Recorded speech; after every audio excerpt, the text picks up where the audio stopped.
नीलांजन समाभाषम रविपुत्रम जमाग्रजम छाया मार्तंड शंभूतम तम नमामि शनिश्चरम। जय श्री शनिदेव, जय श्री राधे कृष्ण।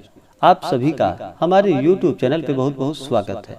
आइए आज सुनते हैं शनिवार व्रत की कथा। जो भी भक्त सच्ची श्रद्धा के साथ शनिवार का व्रत करते हैं, शनिवार के दिन शनि देवता का पूजन करते हैं, पीपल के वृक्ष में गुड़ तथा तिल मिश्रित जल डालते हैं, इससे शनिदेव अति प्रसन्न होते हैं और शनि की दशा में कोई कष्ट नहीं होता है।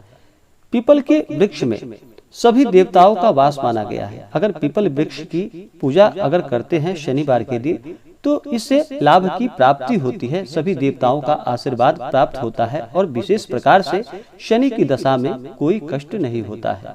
शनि देवता को प्रसन्न करने के लिए शनिवार के दिन काले तिलों का दान करना चाहिए। इस दिन उड़द मिश्रित चीजों का दान करना चाहिए, इससे लाभ की प्राप्ति होती है। शनिवार के दिन शनि देवता के ऊपर सरसों का तेल चढ़ाएं या सरसों के तेल में अपना मुख देख करके उस सरसों तेल का दान करें, इससे लाभ की प्राप्ति होती है। शनिवार के दिन हनुमान जी का भी पूजन करना चाहिए। शनिदेव जो कि न्याय प्रिय देवता है और दंडनायक भी हैं। शनिदेव सभी को कर्मों के अनुसार उन्हें फल प्रदान करते हैं। जो भी अच्छे कार्य करते हैं शनिदेव अपना कृपा बनाए रखते हैं और जो भी बुरे कार्य करते हैं शनिदेव इससे अप्रसन्न होते हैं। शनिदेव की कृपा प्राप्ति के लिए सदा ही धर्म का आचरण करना चाहिए। जहाँ तक हो सके दान पुण्यों का कार्य करना चाहिए, एक दूसरे की सहायता करनी चाहिए, गरीबों की सहायता करनी चाहिए, गरीबों को भोजन कराना चाहिए, इससे शनिदेव अति प्रसन्न होते हैं। तो आइए सुनते हैं शनिवार व्रत की कथा। तो बोलिए प्रेम से शनिदेव महाराज की जय। बहुत समय पहले की बात है कि एक समय सभी नवग्रहों सूर्य, चंद्र, मंगल, बुध, बृहस्पति, शुक्र, शनि, राहु और केतु में विवाद छिड़ गया कि इनमें से सबसे बड़ा आखिर कौन है। सभी आपस में लड़ने लगे और कोई निर्णय न होने पर देवराज इंद्र के पास निर्णय कराने के लिए सभी नवग्रह पहुंचे। इससे देवराज घबरा गए और इस निर्णय को देने में अपनी असमर्थता जताई।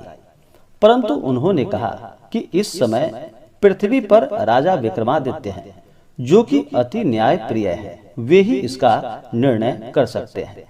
सभी ग्रह एक साथ राजा विक्रमादित्य के पास पहुंचे और अपना विवाद उनसे कह सुनाया। साथ ही निर्णय के लिए कहा। राजा इस समस्या से अति चिंतित हो उठे, क्योंकि वे जानते थे कि जिस किसी को भी छोटा बताया जाए वही कुपित हो उठेगा। तब राजा को एक उपाय सूझा। उन्होंने स्वर्ण, रजत, कांस्य, पीतल, सीसा, रांगा, जस्ता, अभ्रक और लौह से 9 सिंहासन बनवाए और उन्हें इसी कर्म में रखा।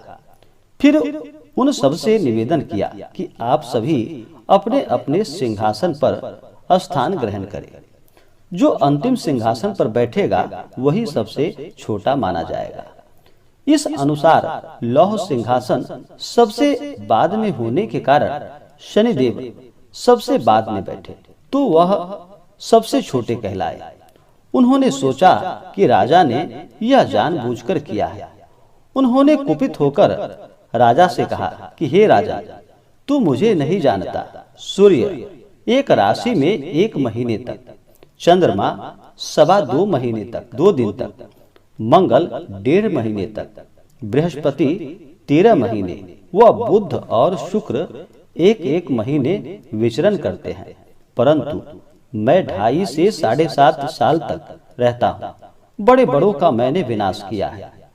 भगवान श्री राम की 7.5 आने पर उन्हें वनवास जाना पड़ा। रावण की आने पर उसकी लंका को बंदरों की सेना से परास्त होना पड़ा। अब तुम सावधान रहना। ऐसा कहकर कुपित होते हुए शनिदेव वहां से चले गए। अन्य देवता खुशी खुशी चले गए। कुछ समय के बाद राजा की 7.5 आई। तब शनिदेव घोड़ों के सौदागर बनकर वहां आए। उनके साथ कई बढ़िया घोड़े भी थे। राजा ने यह समाचार सुनकर अपने अश्वपाल को अच्छे घोड़े खरीदने की आज्ञा दी। उसने कई अच्छे घोड़े खरीदे व एवं सर्वोत्तम घोड़े को राजा को सवारी हेतु दे दिया। राजा यूं ही उस पर बैठा वह घोड़ा सरपट वन की ओर भाग चला। भीषण वन में वह पहुंचा और वहां से अंतर्ध्यान हो गया और राजा भूखा प्यासा भटकता रहा। तब एक ग्वाले ने उसे पानी पिलाया। राजा ने प्रसन्न होकर उसे अपनी अंगूठी दे दी।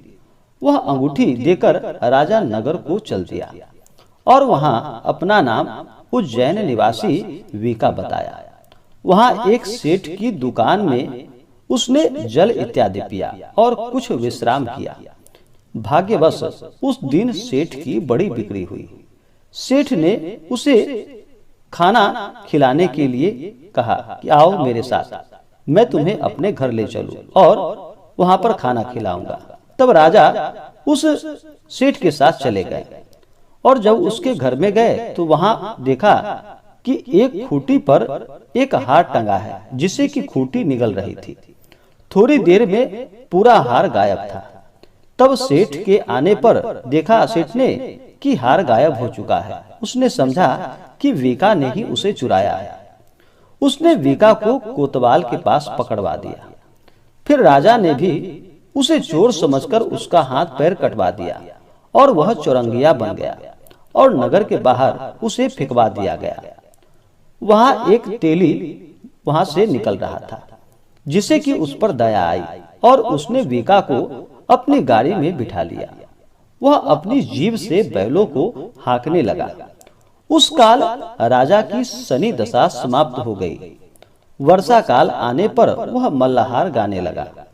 तब वह जिस नगर में था वहां की राजकुमारी मन भावनी को वह इतना भाया कि उसने मन ही मन प्रण कर लिया कि वह उस राग गाने वाले से ही विवाह करेगी। उसने दासी को ढूंढने के लिए कहा। दासी ने बताया कि वह एक चौरंगिया है, परंतु राजकुमारी ना मानी। अगले ही दिन उठते ही वह अनशन पर बैठ गई कि विवाह करेगी तो उसी से करेगी। उसे बहुत बार समझाया गया, लेकिन जब वह ना मानी तो राजा ने उस तेली को बुलाकर और विवाह की तैयारी करने को कहा। फिर उसका विवाह राजकुमारी से हो गया।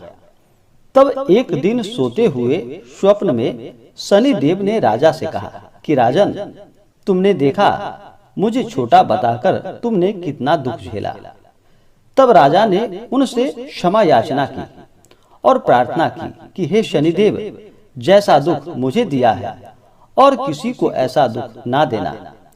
और फिर शनिदेव मान गए और कहा कि जो मेरी कथा और व्रत कहेगा उसे मेरी दशा में कोई दुख प्राप्त नहीं होगा।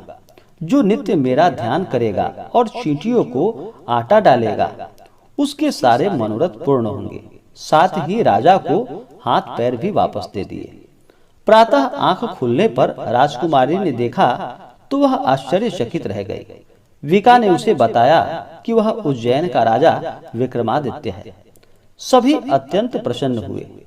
सेठ ने जब सुना तो वह पैरों पर गिर पड़ा और राजा विक्रमादित्य से क्षमा मांगने लगा।